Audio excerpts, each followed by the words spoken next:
But finally, you know what's going to make you a success? And it's advice my grandfather gave me. I remember I got the job with India Today, and I went to their house. He was he was a decorated soldier. He was, Lieutenant General Aurora of the Bangladesh War. He was a member of the parliament at that time. So I went to his house, and I said, "Oh, I've got this job with India Today." And my grandmother immediately went to feed me something, and he sat me down and he told me, he said, "From here on, your life is different now." I said, "Why? I'm just an intern." He says, "Your life will be conducted by different rules of integrity, and live it that way if you want to be successful or you want to be happy with yourself." And that's why I said, listen, because if you listen to yourself, that's where you'll find your success. For me, my key thing is integrity. I have had to have been honest, and I've had to hear, what am I saying? What am I putting out? How am I living my life? Listen to yourself and integrity. You won't be able to sleep at night if you're not honest with yourself. Hello and welcome to the Success with Savita podcast, where we share hot tips on how to do life and business without losing your mind. I'm your host, Savita Nanjappa, entrepreneur, high achieving 9 to 5er turned transformational success coach, helping you create a wildly successful business. Come hang out with me and other fabulous humans like you every week for stories and chats packed with a healthy dose of tips, resources, how to's, and real talk. Side effects may include a happier and more confident you with each passing day. Welcome to the Success with Savita podcast, and joining me today is Nonita Kalra, who is someone I am truly inspired by, someone I deeply admire and respect, and I am so grateful that she is so generous with her time, with her advice. And you must listen to this conversation for so many takeaways and aha moments that I had when I was chatting with her. But before we get started, I'd like to share a little bit about Nonita's work. Nonita Kalra has 3 decades of media experience in print and television. From 2016 till 2020, she was the editor of HARPER'S BAZAAR India. Prior to that, from 2000 to 2012, she was the editor-in-chief of ELLE India, where she spent nearly 13 years at the helm. She has been an influencer in fashion, beauty, and lifestyle. Her ideas and her initiatives have shaped careers and launched trends. Nonita's consultancies have included a special beauty project with Godrej Consumer Products Ltd, working on building a new brand. In 2015, she consulted with the Fashion Design Council of India for 2 fashion weeks. She has also written columns for the Indian Express, the Economic Times, the Daily O website, and Forbes Life magazine. Her work has also appeared in Man's World, Vogue, and Grazia as well. She's currently editor-in-chief at Tata Click. Join me in our conversation. Hi, Nonita. Thank you so much for being here today. Welcome to the podcast. And I have to say something before we get started. When I was thinking about asking you questions today, I was like, I'm going to ask someone who's done this, I'm going to interview someone who has done this for like 20 years, if not longer, right? So thank you for making the time. I understand we're all going through a very different, unusual phase in our lives in this world. And I so appreciate you making the time today. So welcome to the show. Thank you so much for having me. And you know what? If we didn't use this time to make connections with each other virtually, I think we would die for the lack of human company. And Yeah. what has been the positive thing about the pandemic is the way we've been able to forge connections.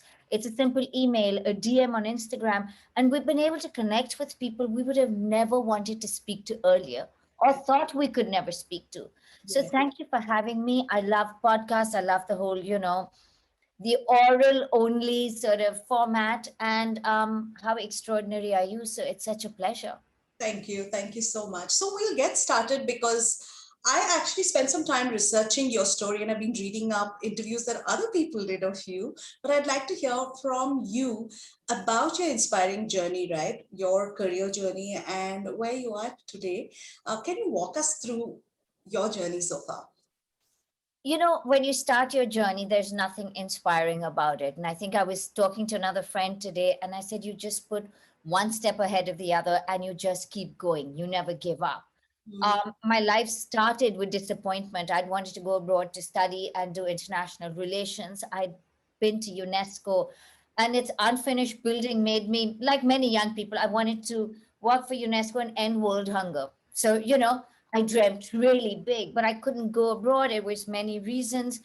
Um, and I was just sitting at home, quite angry with the world. You know how young people can be. We feel the world owes us a future. And I saw an ad for a job at India Today, and I applied only because I used to read India Today from the time I was really young, Time Magazine and India Today.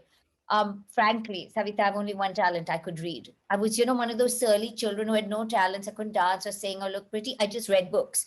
So I applied for this job. I got it, and I couldn't believe someone would pay me very little money, but pay me to work with words and to work with words in the sort of way that you fine tune them. There's an uppercase A, there's a middle A.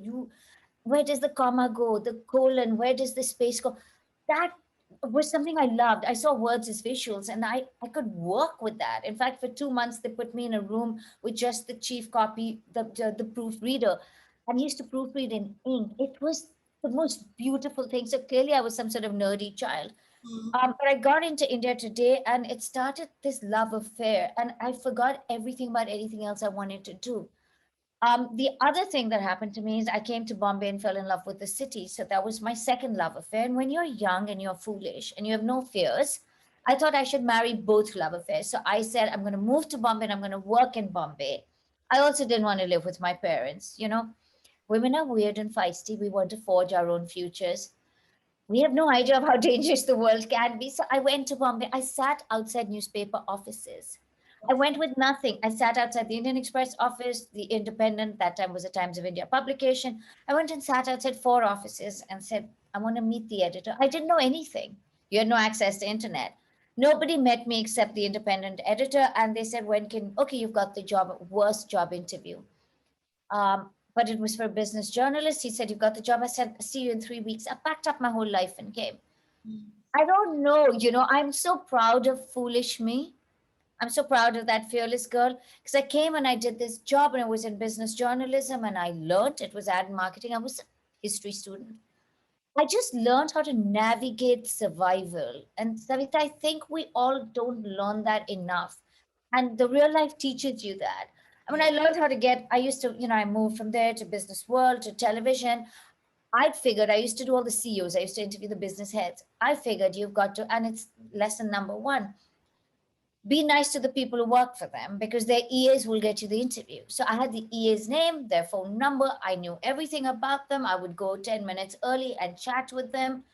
Um, it really helped me. But lesson one was be nice to people around you. You'll get the job done. I Yeah. also had fabulous mentors. Shekhar Gupta was my first editor at India Today, and I'd stopped working.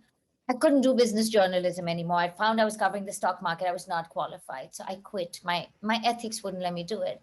Shekhar called me out of the blue and said, what are you doing? And I said, nothing. And he said, come and be the features editor of Newsline of the Express. I was like, huh? He said, just come and do it. And we started a page a day. We started the society pages, film pages, art pages.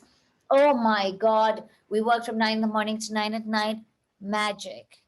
When I got the job at Elle, I actually said, no way. My biggest fault is I'm loyal to my hairdresser, loyal to my bosses. I said, I'm not going to do it. I'm not leaving Shaker. And you know what he did? He flew down from Delhi to Bombay, took me for lunch to the Oberoi. And you have to remember, I'm talking about back in the old days. Even now, lunch at the Oberoi is a big deal, right? He told me, you have to take this job. No one gives you editor of an international magazine at 31. Go and make me proud. And I cried. I said, you're asking me to leave you. He was like, go and make me proud. Wow. Wow. Yeah, the second lesson I learned how to be a good mentor. Yeah. Put someone else's career above yours. Step away, see what's good for them. Give them the advice. And I live by this. Shaker told me, go and make me proud. Every decision is lensed through will he be proud of me or will I disappoint him? Mm. Somebody places that kind of faith in you. Yeah. And I told you I'm a loyalist. I stayed in Elle for 13 years. Okay. Yeah. 13 years. I mean, I don't know. You're a success coach. I don't know if you tell people to stay in a company that long, but I remember speaking with Hari Bharti at one of my reviews, and I said, I'm bored. I want to leave. And he said, Nonita, your job, you can grow your job the way you want. Your job is as big as you make it. Yeah. What an incredible lesson to learn. And that's when I said, okay, challenge yourself, make it bigger. Don't be limited by KRAs and what you see in front of you. What do you want to do? Mm. And it really empowered me. Okay. Yeah. So, and then, Bazaar happened. I left Elle. I tried a whole bunch of other things. My heart lies in magazines, women, communication, print. Um, I joined Bazaar. We had 4 great years. The pandemic changed everything. Right. I thought that was the end of my career. I'm 52. You wonder, what is your relevance? You have to ask yourself this, Savita. You have to ask yourself this every day, every month when you put out a product. And then I was very lucky to get the editor-in-chief at Tata Click Luxury in the e-commerce space with incredible big minds. Here's the other thing, you forget how smart everyone is. Yeah. And when Tata Click brings people together, and the Tatas bring people together, they bring integrity and ethics, but they also bring big brains. Yeah. Wow. I have so many things going I'm buzzing. so sorry. As a storyteller, quickly, you asked me a question. I followed the brief. Look at me. No, so my first question is, how do you manage to stay so humble, right? Maintain that humility. And I ask you very seriously because a lot of people, and it may have happened to me in the past as well, right? You reach a certain level and you feel like, okay, I've done this, so my work has value, I've created impact. How do you manage to stay so real and stay? I know you're asking relatable. Am I relatable? But what is like? Do you consciously think it, or it's just something that's in your nature? So I don't know. For the first thing I did is I knew that the position had the prestige, not me. Okay. Whoever was editor-in-chief of Elle would have the same power. So Mm, I'll be honest with you. I never gave my home address to anyone. I said, send it to the office. It belongs to the editor-in-chief of Elle, and this is the office address. mm, Right? Now with couriers and stuff, that changed a little bit, but was not my first choice. Secondly, when you work with really smart people, every day they show you a little bit of how much you don't know. yes. So you have to be lying to yourself if you're arrogant or you think you're better than somebody, because every day there's a smarter, younger person Mm, who, my own team, they would let me know every day. I mean, how much I didn't know, not in a mean way. yeah. But you know what? I'd look at their smarts and I'd look at the way they navigate things and the ideas they come up with. If you know you're nothing without your team, my Yes. God, you stay real, because your team's always joking. And I mean, they're just, I look at the young people around me and I'm blown away. I can't be smarter than them. I can only work harder than them. Okay, so here's the answer. It's all you, It's something that you innately carry, so that's in your nature. But we've all been watching Bold Type, we watched Devil Wears Prada. So literally the journey that you've had, like in this fashion magazine, at least for Elle and Bazaar, I'm speaking about, is what people dream about. So what have been the best parts of the job? Is it all real, like what we see? Is it just, is it? So it's nothing like Devil Wears Prada. Okay. I used to joke that if I came and threw my coat at you, all would throw it back at me. We Yeah, were very democratic. All right.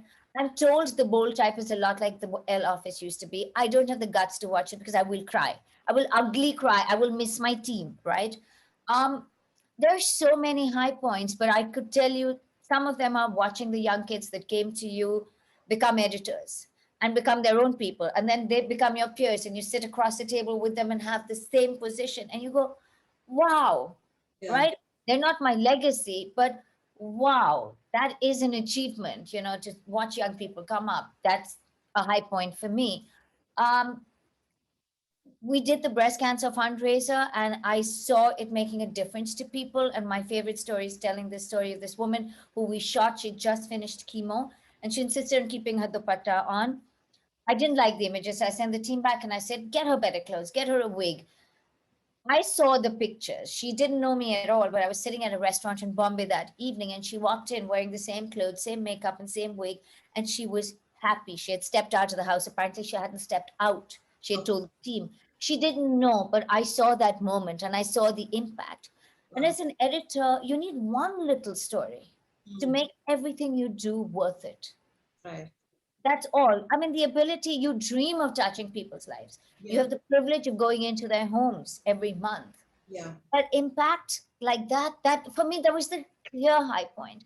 But we also used to do these fun series called Women, My Wonderful Life, because I believe young women in cities have a wonderful life. And we do these lunches and, partnerships came up. I saw people having lunch, two people who didn't know each other who started a business together. At Bazaar, just empowering the young team to follow their passion. Somebody loved books. So I said, let's create reading lists and, watching young people blossom. Okay. Wow, what a gift. Yeah, yeah. I see that that is literally, I mean, in any job, those are the things that you want to take away as the best parts of, having created that value and impact. So what's the one, the stuff that we don't see? No one else sees all It's this really hard work. It's really hard work, right? I mean, we tape shoes, we make pages, we do the production. It's nitty gritty, unglamorous work. Tragically, that's my favorite part of the job. If you okay. leave me alone with my computer to edit, copy, and to read pages with a pencil and say, where does this, comma go? That's my idea of heaven. I can just sit all day and do it. So that's, unfortunately for me, that's the thing I love the most. The saddest part of the magazine business, though, has been watching its decline. Yeah, When we first started at Elle, I could say no to an advertiser. I would say, you're lucky I let you be in my pages because you look good next to my brilliant copy and the brilliant stories I do. You get a shine of luxury, whether you're luxury or not. And now everything's bought and sold, yeah. right? And I will be honest with you. At Elle, I had great discomfort with it. When I came back to Bazaar, I said, let me try it. I'm a great person for acknowledging maybe the world has changed. Maybe editors need to be quasi business people. Maybe I need to. And I said, who better than me to walk that fine line? Because I'm very scrappy with people when they try and ask me to sell my ethics. I'm really mean. Mm, Okay. I said, but I have a strong point of view. Let me try and find a balance. I'm sure. And I said, I did this thinking, if I can help the magazine world survive, it's my duty. mm, But it's tragically bought and sold. There's nothing left of genuine, joyous content. mm. And it breaks my heart. But you know what? I don't think it's forever. I think there will be a need for content and magazines. It will maybe a different format. Maybe luxury will be magazines again. One thing I tell you, I never predict the future. We have no right to. Like what you hear so far? Make sure you never miss a show by clicking the subscribe button now. Stay tuned as we take a quick break, and we'll see you on the other side of the show. That's a great way to look at it, especially as you and me are talking right now and we're seeing that nothing is like what we thought it would be, Yeah. right? Yeah. So, In February, we thought India was the only country in the world that had beaten COVID. and we were all out and about, right? Uh, But yeah. So, what do you think? I mean, it's a good segue. What do you think the landscape will look like? I'm talking just for fashion magazine because I'm the person who loves that magazine. Get me on a flight. I need my books, right? I mean, I need my other books, but I also would like to flip through a magazine. The joy, as much as you have the digital version, the joy of flipping through, staring at it for hours or whatever, that is, it's different. What do you think? I know it's hard to predict. What do you think is going to be the landscape going forward for fashion magazines? they will come back. Hmm. They have to be smart. Okay. And I like the way that Vogue and Condé Nast is approaching it. They've merged editors, they've merged resources, they're talking to each other more. They're talking about, they did that whole issue on hope. They're examining their old covers. They're not being tone deaf, Hmm. right? They did that cover on love that was really beautiful. Then, I mean, they did Anushka Pregnant, which is a very Vogue cover, but they did that cover on love with this young couple, of alternate sexuality who are in love. Vogue Italia did covers of children's scribbles. They did the white issue. Vogue has been doing incredible work because they're talking to each other. They've turned the lens on themselves. They're going, all right, we were the Bible. Yeah. But we don't need to be tone deaf anymore. Yeah. Unfortunately, a lot of the other magazines are still putting celebrity on the cover and still following the same format. And I'm surprised celebrities are saying yes. Celebrities should say no. We are not relevant in this format. Hmm. It's a shame that magazines aren't learning it, but I'm surprised even at celebrities. Yeah. So I think magazines will come, they will change. I think that a lot of future lies in the e-commerce space because everyone has now realized the importance of content to drive sales. Yeah. And Tata Click Luxury, we believe an educated customer is a smart customer, and we don't need them to buy it from us. We Yeah. want them to come to us to be educated. Okay. And I've been given a brief that you don't have to just write about the brands we have. Please educate the customer. And Ah, I think that's really smart. And these companies have money and they're excited about it. And I'm suddenly seeing them love content more than media houses love content. yeah, How interesting is this? I know. I know. We live in wonderful times, weird and wonderful times. Yeah. And I think the fact that you're able to make that, we used the word pivot a lot last year, so much so everyone was fed up with the word. But this is really what we are saying when you're saying be agile, like move forward and see what else can be done from those formats. So actually, I think thank you for sharing that so boldly, saying this is what we need to, we shouldn't be tone deaf. I appreciate your honesty on that. But the next question for you is, what are some, let's say this is my dream, like I want to work in media, which is a dream for a lot of people. A lot of kids come out of and they're learning about this in their degrees. They come out, what are some specific skills and strategies that people need to know to work in media? Actually, let me change the word media to work in content. Okay, it's very easy. First, read. Yeah. And read in the old fashioned way. Read books, Yeah. magazines on your subject. Mm-hmm. Don't hit Google. Google is not research, not the first page of Google. Read, read, read. The only way to write is to have read a lot. Yeah. To be well informed is not through someone's Instagram handle. It's through reading a lot, right? Yeah. Read. Words are your craft. Would you not practice the piano for hours if that's your craft? If you wanted to be good at it, would you not run for hours if you wanted to run the marathon? Read. Mm. That's one critical thing. Secondly, yeah, I mean, if you're going to be content, then learn to write. Choose your favorite writers, choose your subject, write, keep practicing. Find a mentor. Find a mentor who will brutally tell you, shut up, that was junk, Yeah. rewrite it, go back and redo it. Don't burst into tears. I remember telling two young people who I actually cut their internship short because they were just being obnoxious. They didn't want to do the work, they didn't want to do the research. I said, go home. And they came to me and they said, that's really unfair. And I said, I'm not your mother. I'm your boss. You're here to work. I'm not here to hold your hand. So they rolled their eyes at me and gave me attitude. I said, again, I'm not your mother. Exit. Mm. And you know what? I'm not cruel, but Yeah. you push me. I'm not here to baby you. So, but if you're excited to learn and you make the effort, you say, "Can I come to you? Can I show you my work? Can we meet again? Can you talk to me?" But I take and I interact with so many young people. I do so many conversations because I'm like, yes, you want to listen to me. You have all the time in the world. You feel I can help you. You have double the time. So find a mentor who's honest, Mm. um, figure out what you want to do. And I think the smart thing to do now is to really have a sharp focus. You want to be an influencer, create your blog, create your Instagram handle, work on a website, but then get that job. Learn the craft, learn how to work as a team, do your thing simultaneously. But if you don't work as a team, you'll never understand that content is about joining the dots and communicating with people. Yeah. As simple as that, right? It basically there's no substitute for hard work and research. Not even now. Not even if you're working from home in your bed, in your pajamas, in your Yeah. the, Absolutely. the old-fashioned things. I know that a lot of young people don't believe in it, but the people that succeed are the ones that have crazy hunger. Yeah, yeah. And I think I can relate it not just to content, but even, I mean, that's exactly what we talk about when we're telling people what it takes to build a business, right? Because it's consistency, it's grit, it's like just hanging in there when everything is going against you.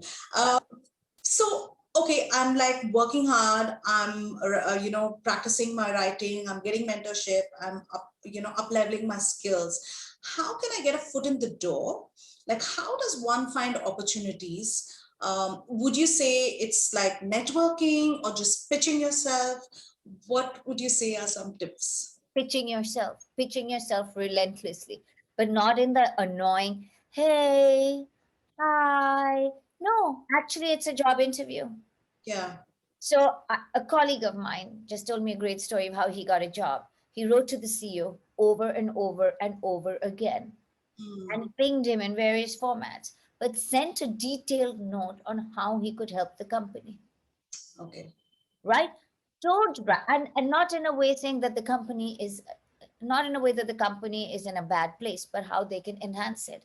I Mm, mean, one of the questions I would ask all young people is, what do you not like about the magazine? But if you're really smart, that's actually a trap. Tell me what you can do for the magazine, yeah. because I actually don't want you to come and tell me how you think my team is not fabulous. Mm, Let me tell you, I used to do the worst performance appraisals. I told everyone you're a star. I said, if you're working with me and you're contributing, everyone contributes differently. I would tell everyone A plus. I said, I love you. You're stars. People who weren't good, they left. yeah. You know how you can do that, right? They know that they're not useful. But pitch to an organization with the value add. And then be persistent. Mm, I have hired people for that reason only. A young woman came to my office at ELLE and said, I will not leave till you give me a job. And I said, I don't have a place for you. She's like, I'm not going home. And I was like, oh my God, okay, stay. And she worked for 3 months without me paying her. Today, she's the editor of her own magazine. wow. Okay. I've had other young woman message me on Instagram and say, Miss Kalra, you made a spelling mistake in your post. And I know you wouldn't like that. And I said, hi, where are you studying? She's like, Fashion Institute.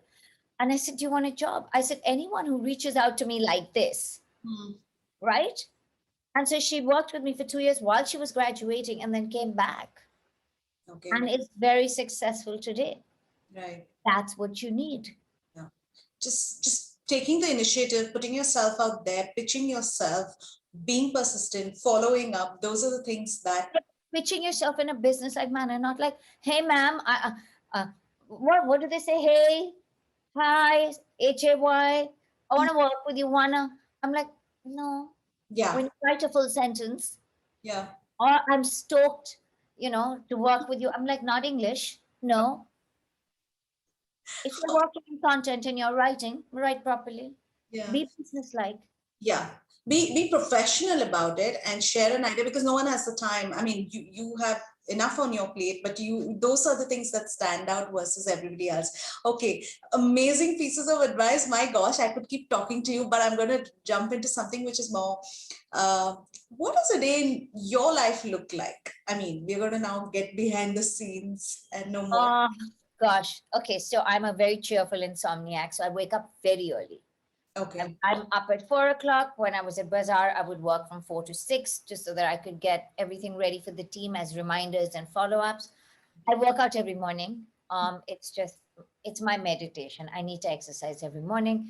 Um, I work a little, get ready, go to work. That was when we used to go to work. Now I still wake up early. I work out. I put on my computer. We start work at 9:30, and then I just work all day.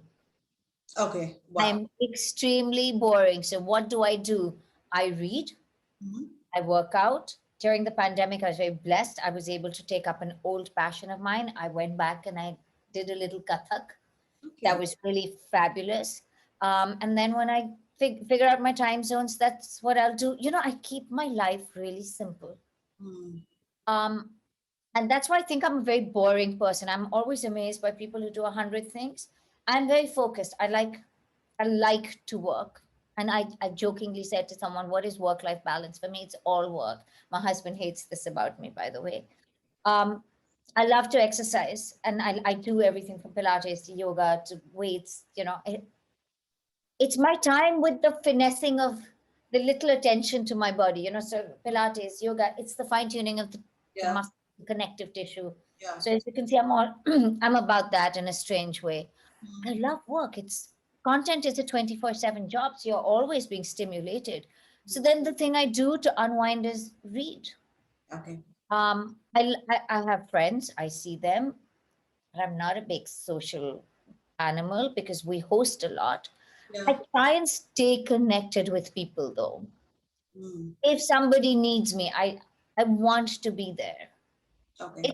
It's a very I'm so consumed by work that I finesse the little things in my life. It makes me almost too focused. That's good. But that's good. I find out a bit weird. I admire people who do many things. I just love this thing. I love work. But um, I mean, I like that you're sharing that, and it's okay to do that, right? Because that's really what sets you apart, maybe sometimes. And it's good to have all the other pieces, but you have figured out what works for your life.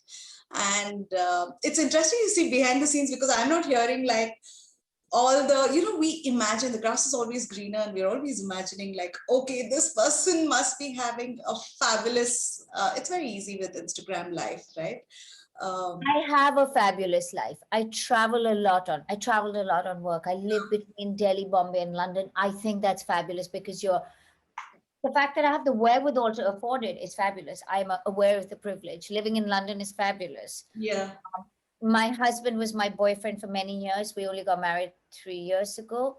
And Okay. we were living I mean, we were partners for 15 years before we got married. So I have the gift of that. I have a beautiful dog. I have beautiful homes.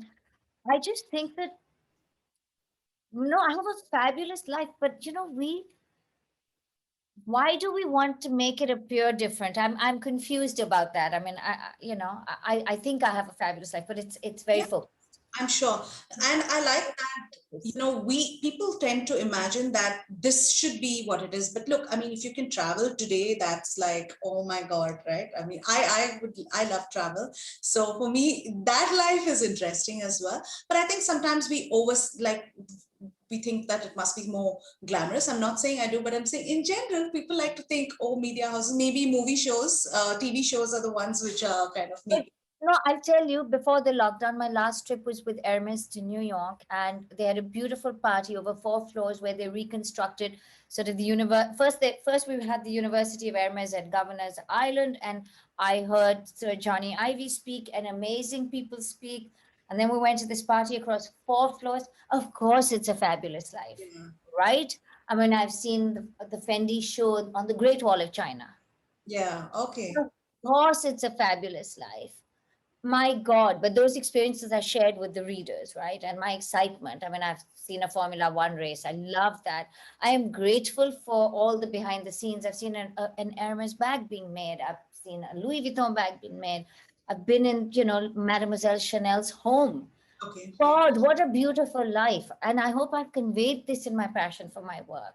Yeah. For my own life, I think that I feel it's really full. Yeah. I have books, if you like to read and you do, there's so many books you haven't read. There's so many yoga poses to learn and master and so much to create. Yeah. Yeah. So, when you wake up, like, would you say you are like, you have like a schedule, you're super organized, or it's just that the routine is what grounds you? Like, that's, I'm super disorganized in my head, Savita. Here's the reason creative people need order on the outside. hmm, I daydream. okay. I daydream and I look at the world and I think, what would that be like? And then I tell myself stories in my head. And so everything around me needs to be really tidy because my mind is racing and running. So I structure it. And I learned this over time. Yeah. It's not something that comes to you easily. You have to figure it out. Even my house, my friends joke, it's like I've drawn chalk lines and everything is in its place. I said, I need not to see clutter because my mind is all over the place. But I Yeah. would walk into the L office and my desk would explode. It would have things and stuff. And before I left, I tidied everything so that I would come in the morning and I would be able to do this all over again. And my mother used to joke about me as a young girl, I would do the same thing. I Mhm. come and I explode everywhere, right? And so I'm currently working with a brilliant new team at Tata Click Luxury, and I have to make a Excel sheet for the lineup and I color code it and columns have to be just so. And she's laughing. I said, you can only write it this way. I said, I can't see it.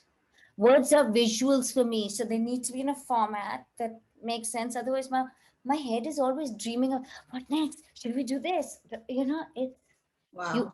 Savita, you have to figure it out, but don't be hard on yourself if you don't figure it out. Keep trying it. The thing that's meant to be natural will fall on you when it's right. Absolutely. But don't fear trying different things. I love people that try 100 things. Hmm. You Absolutely. know, it's great. Thank you for sharing that major insight into your life, because that's something that's very interesting to me as well, right? And before I let you go, as we come towards, as we close our conversation today. What is your advice? And I know like you've already dropped so much advice in our conversation so far, but if like you had like one or two things that you'd like to say to the young people of today, because you are also working with them, you're mentoring so many of them. What is your advice to the millennial Gen Z people who want to build a career that they love? Today, it's all about not just, getting into these roles that, when I was growing up, my parents were like, you're either a doctor or an engineer or like, a disgrace to your family, So I love that. Engineer, doctor, disgrace. Choose yours. choose yours, yeah. And so for people where, young ones, 25-year-olds are like, I haven't found my purpose, I haven't found my passion. What's your advice to people who want to build those kind of careers?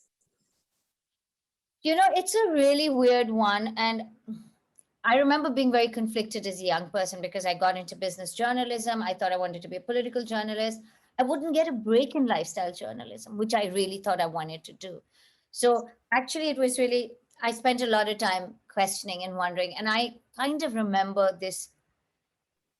The step one is listen to yourself. What do you really want? Listen to yourself. I knew I wanted to do lifestyle. But first, I thought I should do politics because that was the intellectual thing to do. And then I did business and I thought, well, this is it, right? And I always felt inferior because I didn't understand the stock market, even though I covered it. Couldn't read a balance sheet. So listen to yourself. Um, Secondly, do the hard work. But finally, you know what's going to make you a success? And it's advice my grandfather gave me. I remember I got the job with India Today and I went to their house. He was he was a decorated soldier. He was, Lieutenant General Arora of the Bangladesh War. He was a member of the parliament at that time. So I went to his house and I said, oh, I've got this job with India Today. And my grandmother immediately went to feed me something. And he sat me down and he told me, he said, from here on, your life is different now. I said, why? I'm just an intern. He says, your life will be conducted by different rules of integrity and live it that way if you want to be successful or you want to be happy with yourself. And that's why I said, listen, because if you listen to yourself, that's where you'll find your success. For me, my key thing is integrity. I have had to have been honest and I've had to hear what am I saying? What am I putting out? How am I living my life? Listen to yourself and integrity. You won't be able to sleep at night if you're not honest with yourself. Yeah. And I know it's really weird advice. It's not cool advice that young people want to hear, but it's very old fashioned. I hear him when I tell you this story. It helps you go from thing to thing because integrity allows you to make the right choices. Yeah. And it allows you to sleep at night, gives you a clear head the next morning. I ask a lot of people this question, and often there's a lot of advice, great advice. I'm not saying none of it is, but I think I haven't heard integrity come up that often because it's of course considered like it should be a part, it's understood that, but the way you share it with the story that with what your grandfather shared, it really stands out for me. So before I let you go, I know earlier we spoke about women supporting women. That's something that's very meaningful to you. Would you like to share a little bit more about your work? I just think that, so one of the reasons I love fashion magazines even now is that they're actually a safe space for women. They're a space that actually address women and their concerns as the prime objective. Yeah. And I've said this before, no news magazine tells you news from a woman's point of view. They tell it from a man's point of view. And how dare we live in a world where 50% of the population is ignored when you're giving us news?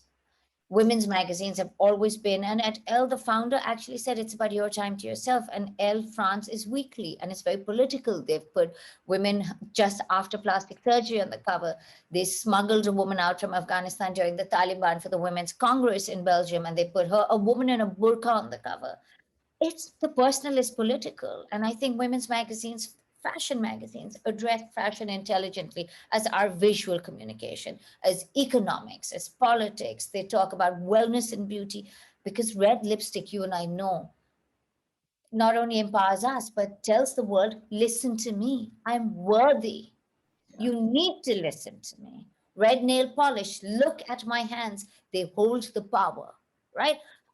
We are enhanced in fashion magazines. Regular news diminishes us. And so that's why I have always been about women support women. This is what I do every single day. I've done it for 2 decades, right? And so it's really important to me because I think women, if we're kind to each other, will in turn allow us to be kind to ourselves. And I think the harshest critics of women are us.